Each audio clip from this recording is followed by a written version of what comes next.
Hey, it's Lauren Messiah, your personal fashion stylist here, and it's time for another fashion question. This one is all about investment pieces.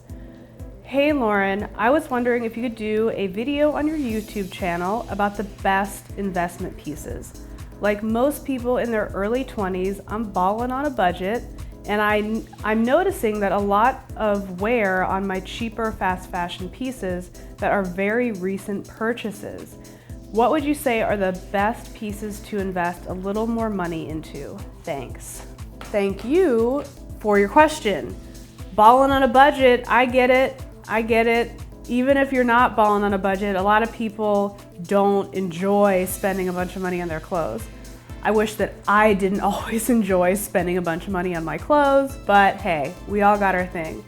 So when it comes to investment pieces, first of all, let's just back it up for a second. Before we even get into investment pieces, I want you to think about how much you can afford when it comes to clothing. So I know you said you're balling on a budget, but really dig in there and figure out what is the best quality that you can afford. So that is a principle that I really believe in when I'm shopping for myself, when I'm shopping for my clients, especially as I get older. I think Michael Kors said it, buy the best quality that you can afford. So I really live by that, because a lot of times we get caught in old habits, right?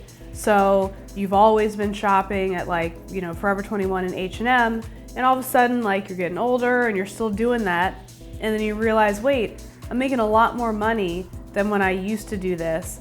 And as you've seen, these pieces aren't lasting. So think about a wardrobe budget that really works for you, and it's helpful if you can break it down per month. Now, I am no math wizard, I am no accountant, don't ask Lauren about money. But when you're figuring out your budget, and I've had a lot of students in my personal style university, virtual style training, a lot of the clients that I work with, they're able to say okay, I have $250 a month to spend. I have $1,000 a month to spend. I have $2,000, whatever the cost is, and look in your wardrobe and figure out what you actually need. A lot of people get into the habit of just buying. I can be very guilty of this. And you're not looking at what you need. So when you're going through, the Ultimate Wardrobe Checklist, which hopefully you've downloaded, if not, it's below this video, go through and see what makes a functional wardrobe. What are those classic staples that are gonna last you a really long time? Those are great pieces to consider investing in, or at least buying that highest quality that you can afford. So then you're actually buying things with purpose.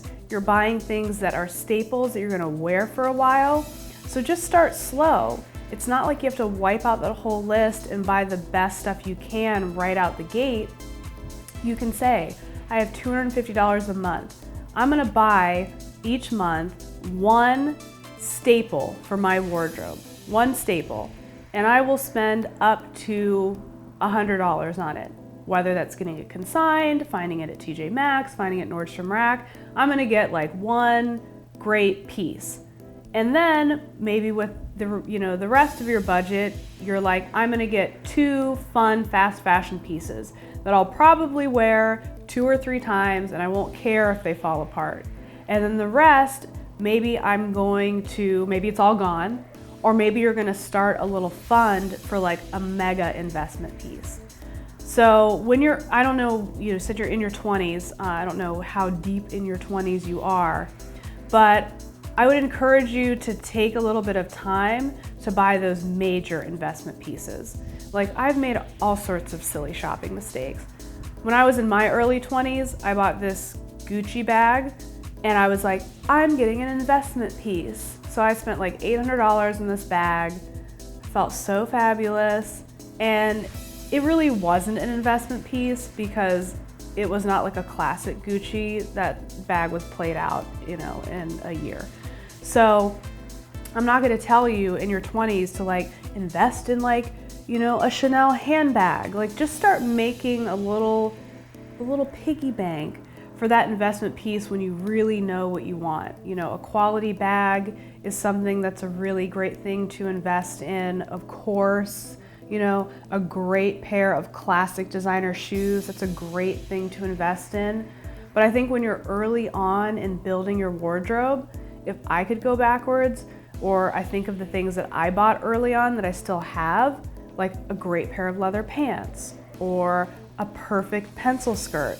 In my early 20s, I bought this awesome pencil skirt from Nordstrom Rack. I remember it so clearly. I think it was like $200, which was like a fortune to me at the time. And I still have that skirt. That was like right out of college, okay? I'm way past right out of college, way past. So think about pieces that are actually gonna serve you and serve your wardrobe rather than going the traditional route of the designer bag or the designer shoe. Not to say those aren't important, make your little piggy bank, get those later, but really think about building a wardrobe that's going to last and last and last. Pieces you're gonna wear again and again and again. That is what actually is worth investing in. So I hope that little rant was somewhat helpful to you. Definitely download that checklist just to see what you really need in your wardrobe and what will carry you through into your 30s and onward. So that's a great starting point in trying to figure out some sort of budget that makes sense to you. And, you know, a little room for fun too, okay? So I hope that was helpful. If you have a fashion question for me, you can ask me. You can drop that question right down below in the comments section, and I will do my very best to answer it right here on video. Speaking of videos, doing these bad boys all the time. All the time. So I need you to subscribe so you don't miss a single video. So get your subscribe on, and I will catch you in the next video.